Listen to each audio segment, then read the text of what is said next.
Yo, what's up? This is Saladin Salon for King Corso Historical Talk. One of the administrators there. But right now, guess what? Today I'm not talking about Corsos. I'm talking about American Bulldogs. Kind of got into a little debate with a guy that was basically saying that American Bulldogs can't be colored, and those dogs are basically mixed with pit bulls. Dude, I'm going to straighten out the rumors and etc. Check this out. Back down south, let me just give you the origins of the American Bulldog, what the American Bulldog is. The American Bulldog actually wasn't a breed. It actually was a phenotype of dog. It was old Bulldogs that came over. The Spaniards brought a set of Bulldogs over. These Bulldogs were like Connie Corso in appearance, not color, but in appearance, more traditional, like a cur dog, like a well-built cur dog.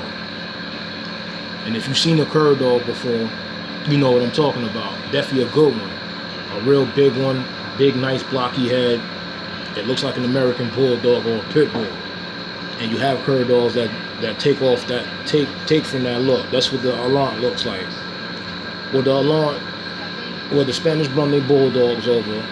The Bulldogs bred with the wolves and the coyotes and etc. Whatever the Indian people had, their dogs.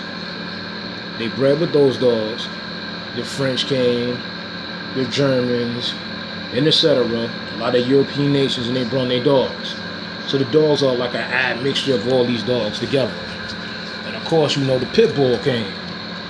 And of course, when the pit bull came down south, of course people bred those, you know, the pit bull into the dog. But when the pit bull first came in its entirety, when the Bulldogs came from England, Bulldogs were super hot.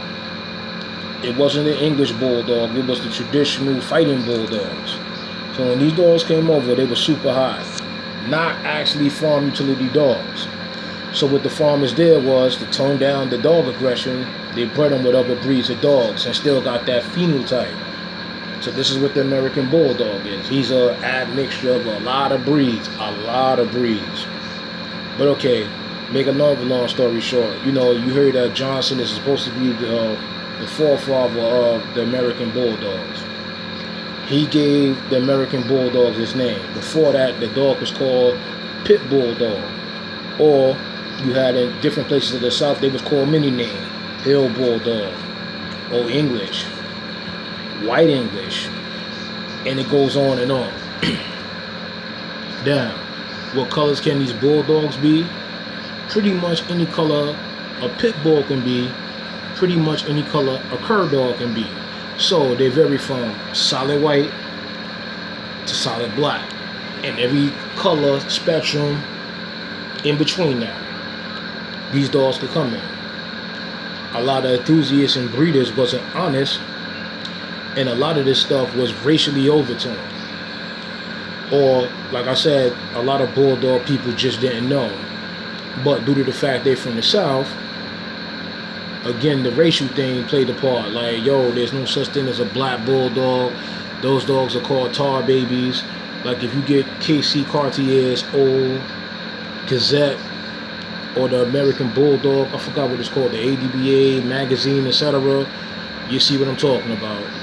And actually, to be honest with you, Carl Sims and KC really tore down the breed. Tore it down. I heard they went down south, but then again, due to the fact of the nature of how Casey and Carl was talking, a lot of the old timers down there that were actually the fundamentals of the American Bulldog breed didn't want to talk to these guys at all. You know what I'm saying? Because of the rude nature of behavior, how they was going down there acting. You know what I'm saying? So, to make a long story short, with Johnson, let's talk about Johnson. If you see Johnson Bulldogs, Johnson dogs don't look the same as they did once upon a time. Johnson actually got his foundation stock. His foundation stock is coming off a dog called Mac the Masher.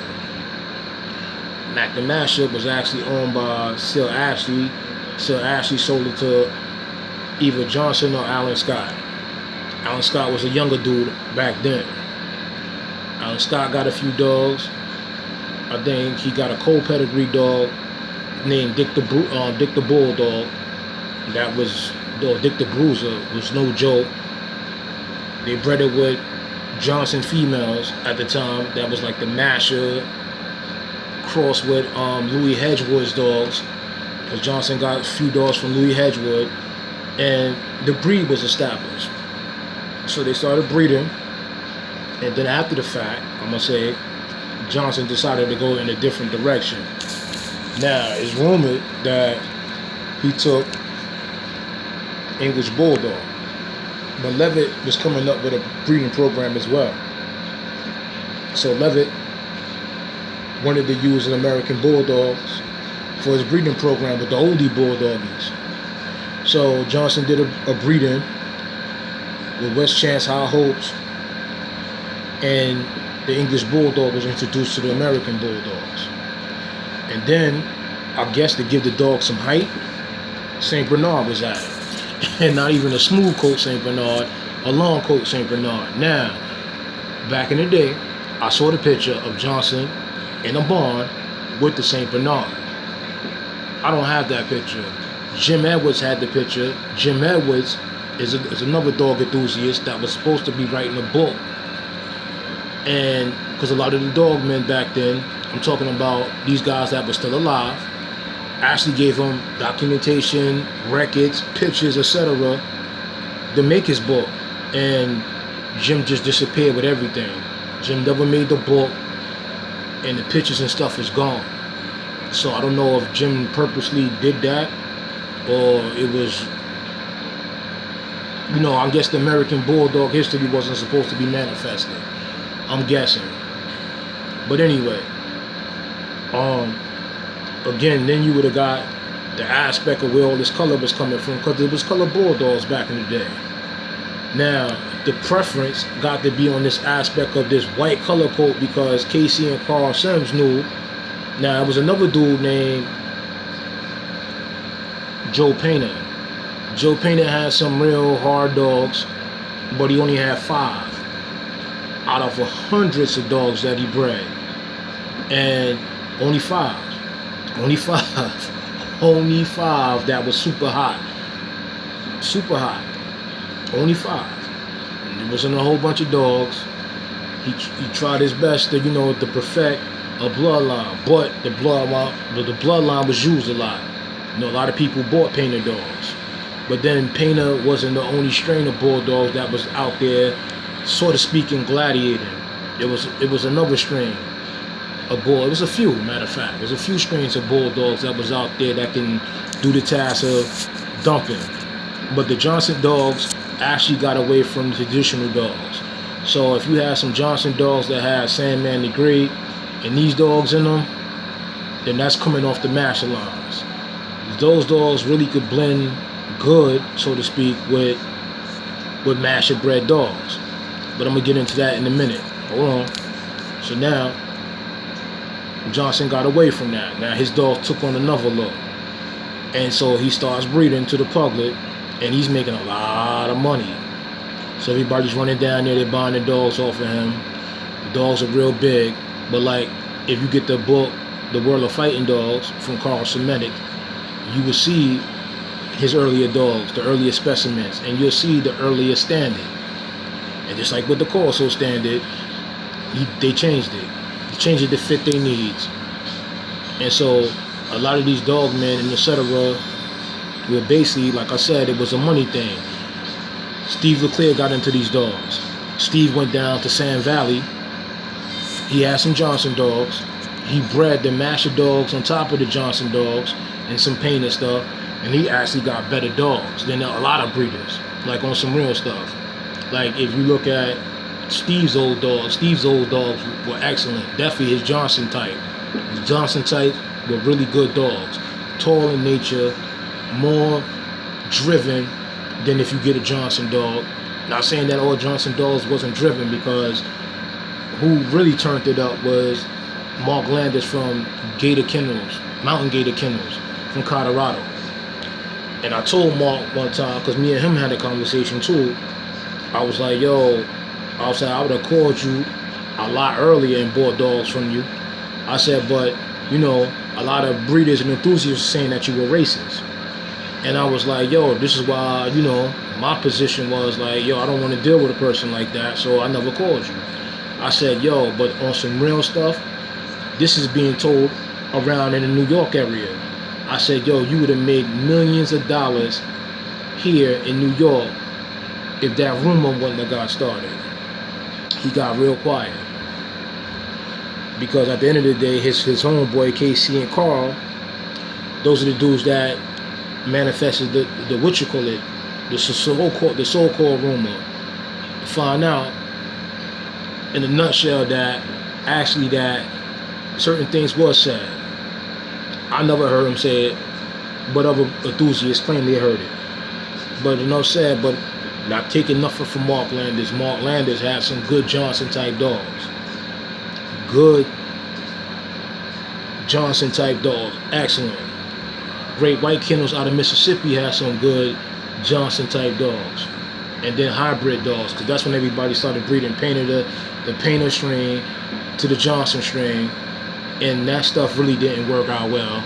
And then they started breeding Scott on top of that, and that didn't work out well. And that's what my dog was like out of watchdog stuff, which was like a combination of all that. And it didn't work out. My dog had a lot of health issues. She couldn't breathe when it was hot. It was 80 degrees outside. She would daggone almost pass out. She wouldn't what you call it, like, yo, it was just a lot of stuff, a lot of health issues, the epidemic mange and stuff like that. So it was just a bad situation with my first American Bulldog, but I learned a lot. So, you know, I was really kind of done because a lot of people in the city was kind of having the same problems. Not everybody, but still a lot of people though, just having the same type of issues with their dogs, like my dog was doing. And I really got like, yo, it was like basically that these Bulldog breeders is liars. So, not to say that this is back in the day now. This is before you had a cell phone, and this is before, you know, like you can call state to state, and basically if you pay a monthly bill, you get it for free. But back then, it was long distance phone calls. So I was making a whole lot of long distance phone calls, and it was what it was.